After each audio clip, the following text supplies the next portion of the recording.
ایک شخص آیا، یا رسول اللہ اريد ان يوسع علی رزق، یا رسول اللہ روزی کی تنگی ہے، کوئی وظیفہ بتا دیں۔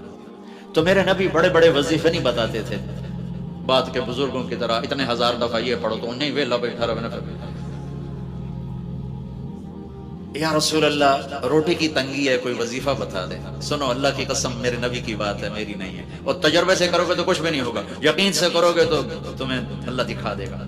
آپ نے فرمایا ادم علی الطہارہ یوسع علیک رزق، میرے دوست باوضو رہا کر، تیرا رزق بڑھ جائے گا۔ کڑا سوکھا کام ہے، ایک لوٹا پانی چاہیے۔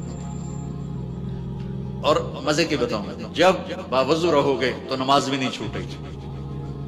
صرف وضو کے پیچھے کتنے لوگ نماز چھوڑ دیتے ہیں۔ اور تیسری بات، ایک دفعہ ہمارے نبی کی زیارت کرنے شیطان آیا، اور بڑا شیطان خبیث، تو آپ نے اس سے پوچھا تیرے دشمن کتنے ہیں؟ کہنے لگا 15۔ آپ نے فرمایا کون کون؟ کہا پہلے نمبر پر تو آپ ہی بیٹھے ہیں۔ پھر اس نے گنوائے کہ یہ میرے دشمن ہیں، تو اس میں کہنے لگا ایک وہ بھی میرا بڑا دشمن ہے جو باوضو رہتا ہو، جو باوضو رہتا ہو، جو باوضو سوتا ہے، ساری رات عبادت لکھی جاتی ہے، ایک فرشتہ اس کے ساتھ سوتا ہے اور ساری رات وہ فرشتہ تسبیح پڑھتا ہے اور اجر اس ایمان والے کا لکھا جاتا ہے۔ تو آپ باوضو رہو، سچائی پہ رہو، دیانتداری پہ رہو، آپ کا رزق اللہ بڑھائے گا، آپ کے پیپر اللہ صحیح طریقے سے بنا دے گا۔ اللہ کے واسطے مسلمان دھوکے باز نہیں ہوتا، فراڈیا نہیں ہوتا، وہ اپنی ہر چیز بیچ دیتا ہے، ایمان نہیں بیچتا، غیرت کو نہیں بیچتے۔ یہ ٹھیک رہے ہیں، یہ چند ٹکڑوں کے پیچھے میں اللہ رسول کے بارگاہ میں رسوا ہو کے جاؤں، ایسا نہ کرو، بلکہ اپنی زندگی میں سچائی لاؤ، دیانتداری لاؤ، صدق و امانت لاؤ، حسن سلوک لاؤ۔ اللہ تعالیٰ رزق دے یا تنگی دے، خرچ کرو، خرچ کرنے سے اللہ رزق بڑھاتا ہے۔ اللہ بخیل سے دوستی لگاتا نہیں اور سخی سے دوستی توڑتا نہیں ہے۔ سخی اللہ کو پسند ہے اور بخیل سے اللہ کو نفرت ہے۔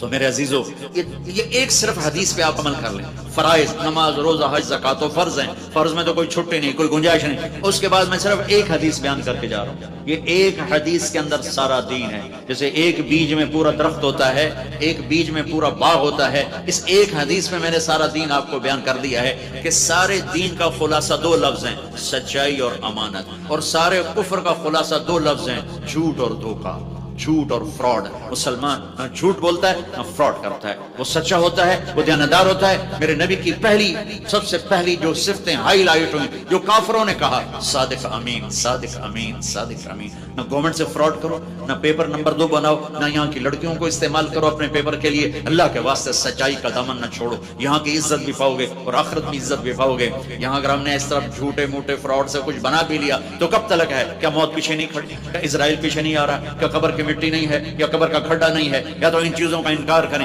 جب نہیں کر سکتے تو راستہ بدلیں۔ تبلیغ ان خوبصورت صفات کو سیکھنے کی محنت ہے۔ ایک تو میں آپ سب سے کہوں گا کہ آپ نیت تو کر لو کہ 4 مہینے جب فرصت ہوگی انشاءاللہ لگائیں گے۔ نیت کرتے ہو نا؟ دوسری بات، ایک چھوٹی سی تشکیل کرتا ہوں، ہر مہینے 3 دن لگا لیا کرو تبلیغ۔ اب تجربہ کر لو، میں کوئی تبلیغی جماعت کا ممبر نہیں بنا رہا ہوں، میں ایمان سیکھنے کی ایک سادہ سی محنت کا راستہ بتا رہا ہوں۔ آپ 3 دن ہر مہینے کی نیت کر لیں اور نکلنا شروع کریں، آپ دیکھو گے کہ کس طرح ایمان میں بہار آتی ہے۔ نیت کرتے ہو سارے بھائی؟ تیسری بات، یہاں امت بن کے رہو، دیوبندی بریلوی بن کے نہ رہو، شیعہ سنی بن کے نہ رہو، وہابی سنی شیعہ سنی۔ جاؤ ہندوستان پاکستان میں دیکھو کیسی آگ لگی ہوئی ہے، اور جاہل خطیبوں نے کس طرح امت کو برباد کر دیا ہے کہ ایک دوسرے کو سلام نہیں کرتے، جنازے تک نہیں پڑھتے۔ ایسی خباثت شائی ہے۔ اللہ کا واسطہ دیتا ہوں، تم وہیں ملکوں سے آئے ہوئے، وہاں کے جراثیم ساتھ لے کر آئے ہو، لیکن ابھی جو 3-4 دن میں مجھے پتا چلا ہے، شکر ہے تو صحیح، لیکن اتنی نہیں ہے جتنی ہندوستان پاکستان میں ہے۔ اس کو یہیں دبا دو، اگلی نسل کو ہوا نہ لگنے دو، مسلمان بن کے رہو، امت بن کے